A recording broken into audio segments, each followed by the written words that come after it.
drank the whole 6-pack of Heineken, and I walked down to Tropicana, and I realized it wasn't worth my fucking time. I realized it wasn't worth my fucking time. That was what happened. And I'm starting to realize a lot of things aren't worth my time for what I am able to do. And the way that, like, I have to, like, fucking fight to, like, I'm really good at giving orgasms. I know that. There's a lot of women that know that, and that's why I have a graveyard. That's how that happens. I take pride in, like, giving orgasms when I have sex. Like, it's half of my enjoyment. It's always been that way. Yeah, it's like a challenge. Like, that's how I take it every time. I'm trying to give as many as I can when I have sex. And, like, the only times when, like, it doesn't happen like that is, like, I'm hammered and it's, like, late at night or I'm exhausted coming back from, like, a bar and I, like, pass out, or a girl just, like, it just doesn't mesh. Like, it just doesn't work with, like, what I have, and, like, she's just not, usually she's not very fit. She's not fit enough, and that's usually what happens. When she's, like, a little bit too fit. That's, like, weight-wise. She just can't move. She's not very mobile. That's, like, usually what limits me. But, yeah, like, I don't need to act, like, desperate or whatever. I've kind of gotten over that stage of, like, being by myself, and, like, just everything I dealt with this year on the internet, and, like, being back to, like, where I had been since I was, like, between the ages of, like, 18, and it literally, like, knocks you out of your age PTSD.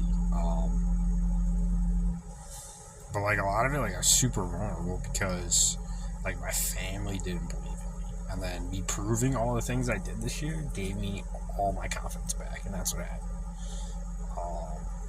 And I'm just able to just say, like, fuck these people. Look at all the shit I did this year.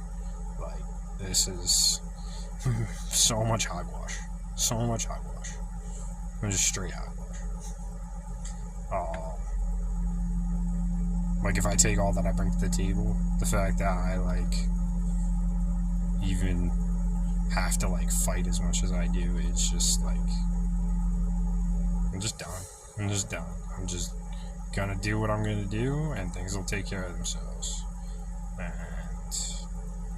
I get to be as picky as I should be. Like, I'll get to be even pickier than, like, I am now. That's what's gonna happen. Most likely, probably. But yeah, I'm, like, done wasting my time on just dumb shit that, like, is below me. This is below me. That's it. Like, I would like to, like, do certain things I've never done with, like, multiple women. Like, yeah. But there is, like, it is a sacred exchange of energy. And if you can't even see it as that, you can't even, like, develop, like, you can't even progress correctly in that sense. Like, you can't even, like, develop your sexual skills if you don't see it as a sacred exchange of energy, and, like, you're able to build off that with, like, from my experience, you know, depending on the person and stuff, like, over and over again, like, that can happen. If the person is also skilled in certain ways, you can build, like, a sacred energy exchange, like capacity, is what I'll call it. And, like, I've never really heard too many people describe it, so I know that my level in sex is higher than most people's, just from that. Let alone, like, the fact that I'm pretty sure, like, strength-wise and, like, speed-wise for my size, like, for anybody's fucking size, like, you just, like, most people just can't do the things that I can do, and I take it for granted because I just can do that. Like, just able to, like, just the way I'm able to move, I just take it for granted. And women don't even know that, like, guys can move like I can move. They don't even know it exists. So that's why I have to do it. Because it's just dumb. I'm just fucking annoyed. It's dumb. People are dumb.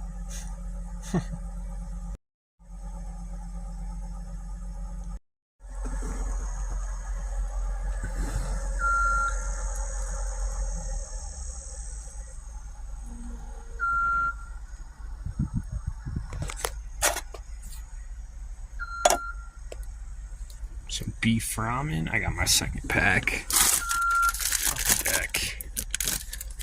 I'll probably some beef and broccoli, cheddar, pasta, or whatever the heck is in there. I need some soup for this hangover. It's bad.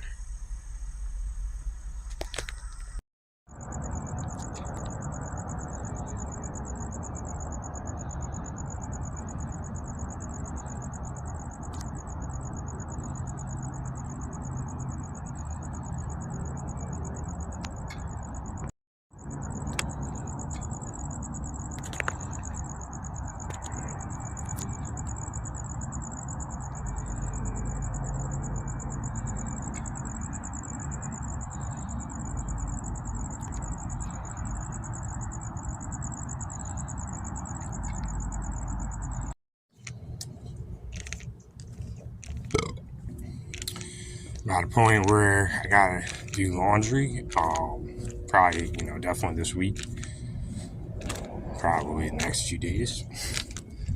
And there's a laundromat pretty close to the gym I go to, so I think I'm gonna take a bag when I go every time, like a sandbag, and make like a sandbag workout out of my laundry on the way to the gym. Drop my laundry off, put it in the washer. Only do it when I'm not going to be at the gym for more than like 2 hours. I don't want my clothes to sit in the washing machine and smell like fucking mildew. So I'm going to drop my clothes off, go to the gym for less than 2 hours, and then go put it in the dryer, pick it up on the way back, like every other time. And then my laundry will just be done. And I get an extra workout on my way coming back from the gym. That's the plan. Those are the kind of plans.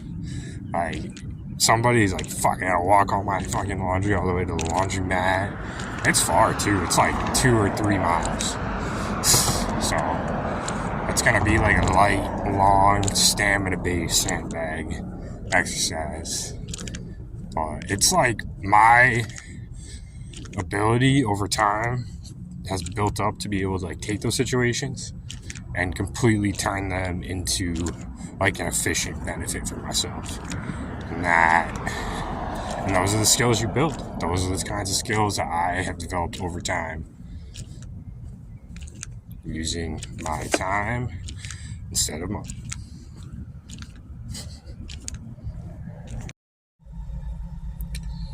I made some music last night, and I'm gonna make some music now.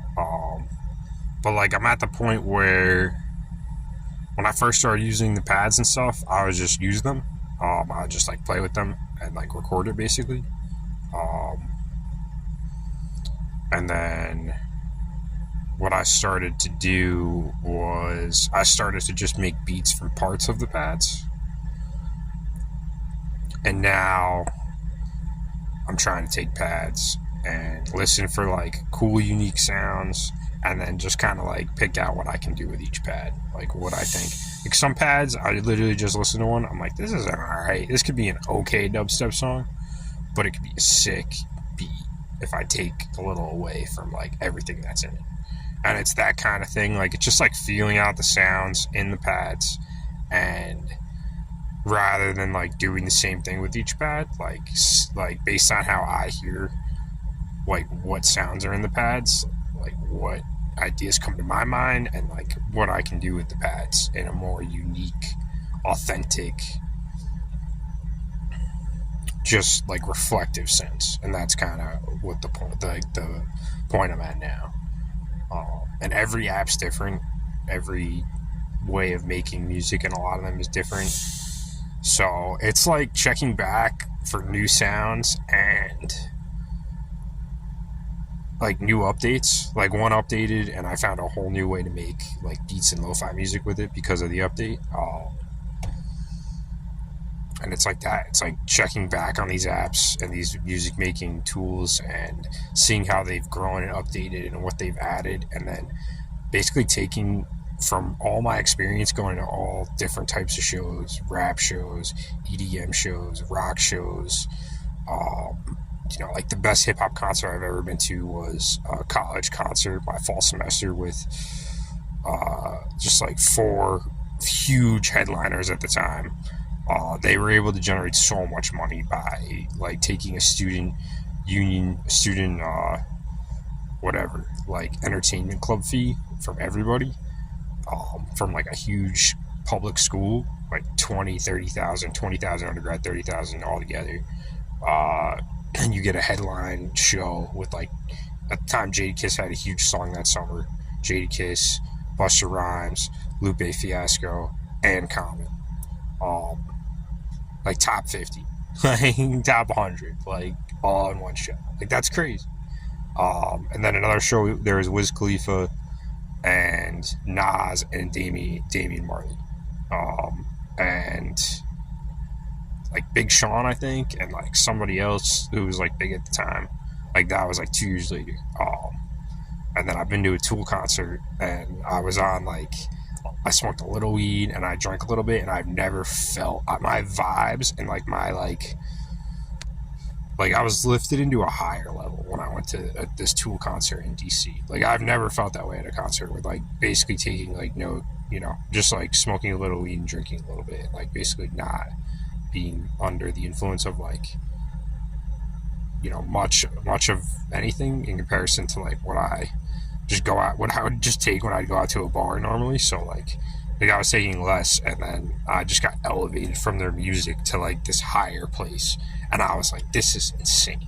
Their music makes me feel like I'm on a drug, like literally. Like they created the same exact chemicals with their, like, I can't even explain it. It was insane. I've been to a Blink-182 concert in Long Island in the fucking rain, where Travis Barker flipped upside down on his drum fucking solo set. Like, I've been to K-Fests with like so many, Sum 41, Pitbull, Ludacris, so many artists. I've seen so many artists live. I saw Danny Brown at like a small like sidebar in Buffalo, and I think he took a bus and like had his like I think one of my friends said he saw him or something, or I saw him, I can't remember. I remember he just like took a bus and he had like just his like shit with him, like his luggage, like no fancy like travel, he just went to like this bar and like performed at a show. He was one of my favorite artists at the time, and I saw him live. Like so many artists, just like taking my experience and like my in tune music, just all the music I know, all the music I've listened to, my music knowledge, and then reflecting it back in these tools is just a fun, progressive skill. It's just fun. Just something that I built into my everyday habit at this point.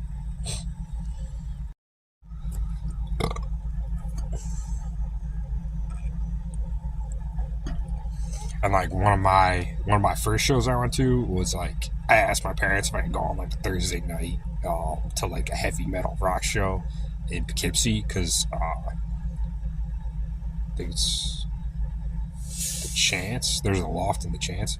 The Chance has a good track record of like having so many good rock bands have come to the Chance in Poughkeepsie. I went to a Census Fail concert, and it was fucking packed, and I like didn't really smoke weed, and I smoked weed, and I was just fucking like, as soon as I walked in, or no, before I went in, we hotboxed one of my friend's cars, and then went in, and I just fucking had no idea like where the fuck I was, and I just froze for like 10 minutes, and all my friends like went in, and I just stood there, and I just fucking like froze, like baked. Like it was fucking insane. It was so loud and so packed, and I was like, was like a senior in high school, so I like had not been to too many things like that. Just like I was like taking it all in, and I was really fucking high. It was really good weed. I was like I said, didn't smoke much. And then got pulled into the front corner of the pit, right where the fucking speaker was, and I like the whole time I was literally pressed up against the speaker, like fucking just next to the speaker, trying to get like a few rows back the whole time. And then like the next day, my fucking right ear just blown out or whatever. I think it was my right ear because I'm facing the stage this way, so it was definitely my right ear. Just fucking blown out, and I had to like get hearing back in this. Like, I don't think it's ever been the same as the other year ever since. I think I've always had weaker hearing in 1 year ever since that show. When I had first concerts I've ever been to. And that was like, it was fucking, they were like huge, and it was packed, and it was like 2009, I think. 2008? 2009. I think it was a spring 2009. So many different types of music, so many shows. And you just gain experience in listening to music over time. Different types of music, different genres. I think System of a Down was my favorite band, and still one of my favorite band in high school. Like, I dubbed that my favorite band in high school when I was like lifting a lot and listening to heavy metal like half of the time, more than half the time probably. Like rock and heavy metal, mostly in rock. I mean, like rap, heavy metal, and rock.